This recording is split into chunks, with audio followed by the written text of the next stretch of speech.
तो आज अपन कर रहे हैं क्वेश्चन नंबर 10। इसके अंदर लिखा है calculate the value of share from the following information. आपको निकालना है भैया, वैल्यू ऑफ शेयर निकालना है। प्रॉफिट आफ्टर टैक्स बता रखा है ₹290 crore.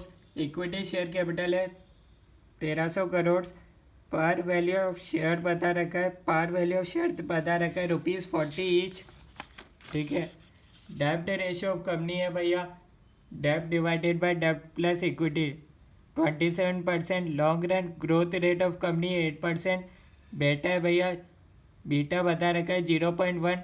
Risk free interest rate है 8.7%। मार्केट रिटर्न है 10.3%। कैपिटल एक्सपेंडिचर पर शेयर बता रखा है ₹47। डेप्रीसिएशन पर शेयर है ₹39। चेंज इन वर्किंग कैपिटल है ₹3.45 पर शेयर। तो भैया इसके हिसाब से अपन को वैल्यू ऑफ शेयर निकालना रहेगा। ठीक है, आइए देखते हैं भैया इस क्वेश्चन का सॉल्यूशन कैसे होगा। तो अपन कर रहे हैं भैया क्वेश्चन नंबर 10। ठीक है, इसके अंदर आपको करना है कैलकुलेशन ऑफ FCFE। ठीक है, FCFE का क्या मतलब होता है? Free cash flow to the equity कितना होगा, यह आपको निकालना रहेगा। ठीक है, free cash flow to the equity.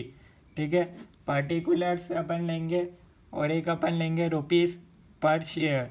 ठीक है, इसका फॉर्मेट होता है बेसिकली इस क्वेश्चन को सॉल्व करने का अपन को वैसे ही सॉल्व करना रहेगा। ठीक है, सबसे पहले अपन लेंगे profit after tax.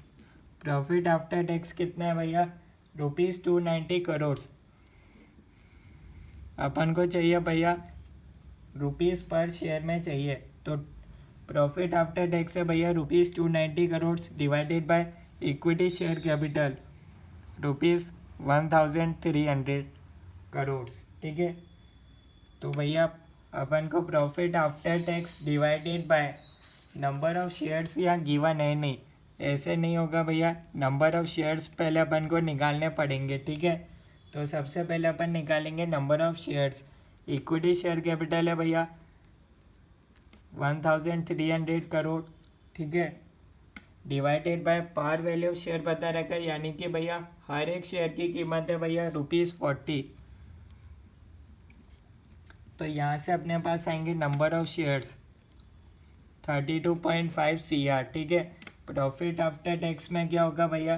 Total profit after tax इतना है भैया, पर इक्विटी शेयर का कितना होगा प्रॉफिट, ये निकालेंगे। अगर अपन 13,000 लिखेंगे तो ये तो भैया इक्विटी शेयर कैपिटल यहाँ रुपीस में है, यहाँ आप गलती कर सकते हैं भैया, इसलिए मैंने इसको हाईलाइट करा है। क्यों?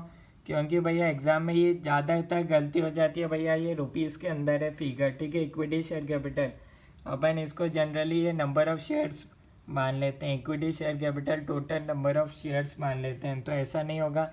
पहले अपन को निकालना पड़ेगा नंबर ऑफ शेयर्स।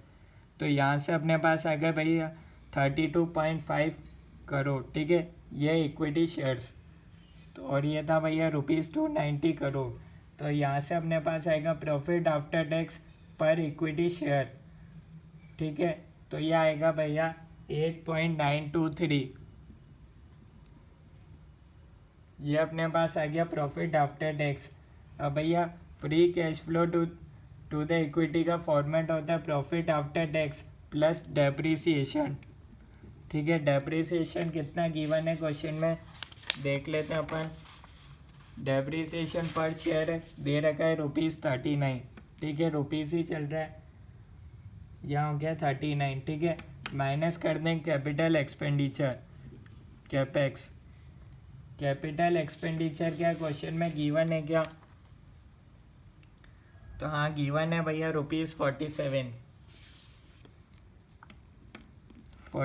गिवन है, इसको अपन करते हैं माइनस। ठीक है, अब माइनस करेंगे एक और चीज़, इंक्रीज इन वर्किंग कैपिटल। ठीक है, अगर डिक्रीज हो रहा होता वर्किंग कैपिटल तो ऐड कर दें, पर यह इंक्रीज हो रहा है वर्किंग कैपिटल, तो इसको अपन करेंगे माइनस। ठीक है, कितना इंक्रीज है वर्किंग कैपिटल? यहाँ चेंज इन वर्किंग कैपिटल दे रखा है भैया ₹3.45 पर शेयर। ठीक है, लास्ट लाइन में आप देखोगे चेंज इन वर्किंग कैपिटल लिखा हुआ है ₹3.45 पर शेयर। ठीक है, तो ये इंक्रीज़ हो रहा है, ठीक है। डिक्रीज हो रहा होता है तो नेगेटिव में लिखा होता बुक में, इस तरीके से लिखा होता, तो इसलिए अपन को पता है भैया ये ऐसे नेगेटिव में ऐसे लिखते हैं भैया, पॉजिटिव होते हैं फिगर तो इसको अपन ऐसे लिखते हैं, ठीक है भैया। अपन ने डेप्रिसिएशन, कैपिटल एक्सपेंडिचर और इंक्रीज इन वर्किंग कैपिटल तीनों चीज़ें निकाल ली, ठीक है। अब इन तीनों का अपन मल्टीप्लाई करते हैं इक्विटी रेशो के साथ। इक्विटी रेशो कितना है भैया, यहाँ अपन को देखना पड़ेगा भैया इक्विटी रेशो कितना है भैया। तो यहाँ आपको भैया डेप्ट रेशो दे रखा है 27%, ठीक है। डेप्ट रेशो दे रखा है भैया 27%, यानी कि कितना हो गया 100 माइनस 27% इक्विटी रेशो हो जाएगा, ठीक है। सबसे पहले भैया इन तीनों की टोटल लगा लो, 39 माइनस 47 माइनस 3.45, ये आपके पास आ रहा है नेगेटिव फिगर 11.45, ठीक है। इन तीनों की बात कर रहे हैं, इसको मल्टीप्लाई कर देंगे इक्विटी रेशो के साथ, ये आपके पास आएगा 73%, ठीक है। 100 माइनस 27 73%, तो ये आपके पास आएगा भैया 8.3585, ठीक है।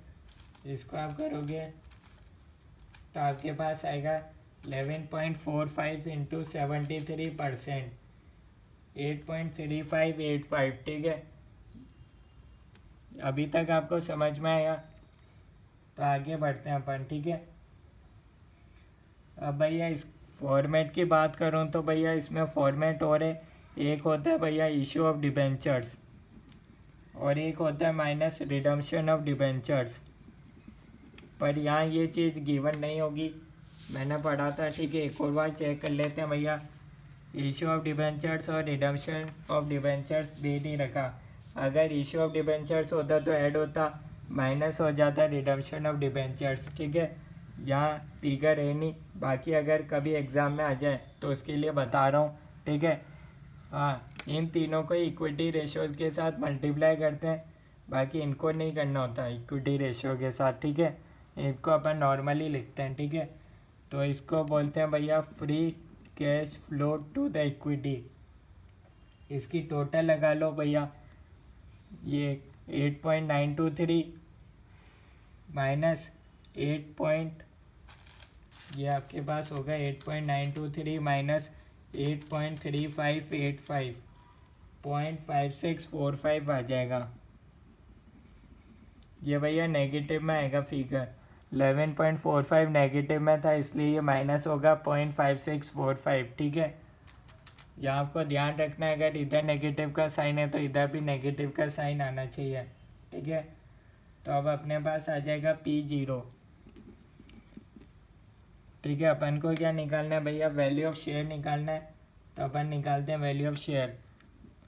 Free cash flow FCFE, free cash flow to the equity divided by KE minus G, 0.5645। इसका भी सेम फॉर्मूला होता है जैसे अपन लिखते हैं ना D1 divided by KE minus G, ऐसे इसमें होता है। D1 को क्या लिखते हैं D0 1 प्लस G, तो ये D0 हो गया 1 प्लस G। ग्रोथ रेट कितनी है क्वेश्चन में देखो, ग्रोथ रेट है अपने पास 8%, तो ये अपने पास हो जाएगा 1 plus 0.08 divided by KE minus G। KE कितना है वापिस अपन को देखना पड़ेगा, KE अपन को दे रखा है भैया, KE दे ही नहीं रखा तो अपन को निकालना पड़ेगा, इन फिगर्स के अनुसार अपन को KE अपन को निकालना पड़ेगा। तो KE का फॉर्मूला अपन लेंगे यहाँ RF plus beta, RF minus RF। Risk free return कितना है भैया 8.7 प्लस बीटा अपने पास है भैया 0.1, RM अपने पास था, RM है 10.3 माइनस RF 8.7, तो ये आपके पास आ जाएगा KE 8.86%, 8.86 आ रहा है, ठीक है। तो ये अपने पास हो जाएगा भैया इसको अपन यूँ लिख लेते हैं, डायरेक्ट लिख लेते हैं 8.86% माइनस 8%, ठीक है। वरना अपन को ये पॉइंट में लेंगे तो इसको भी पॉइंट में लेना पड़ेगा, ठीक है। तो ये आपके पास आ गया ₹70.89, ये आपकी वैल्यू ऑफ शेयर आ गया, ठीक है। यही पूछा था क्वेश्चन में। और ये फॉर्मेट होता है profit after tax plus depreciation minus capital expenditure minus increase in working capital. इन तीनों को मल्टीप्लाई करते हैं इक्विटी रेशो के साथ, फिर ऐड करते हैं issue of debentures minus redemption of debentures. इधर थे नहीं ये दोनों चीज़, पर मैंने आपको बता दी, कभी आ जाए आपके काम तो। और यहाँ प्रॉफिट आफ्टर टैक्स निकालते हुए ध्यान रखना, ठीक है, क्योंकि ये गलत हो गया तो भैया पूरा आंसर चेंज हो जाएगा, ठीक है। इसलिए मेरे को ये हाईलाइट करना था, ठीक है। वरना आप लास्ट में free cash flow to the equity गलत आ गया तो P0 गलत आ जाएगा, और मार्क्स तो भैया इसी के ही थे, वैल्यू ऑफ शेयर निकालने का ही था पूरा क्वेश्चन, और कुछ पूछा ही नहीं था। तो ये छोटी छोटी बातें ध्यान रखने की। और कोई डाउट है तो आप कमेंट्स में बता सकते हो। Thank you.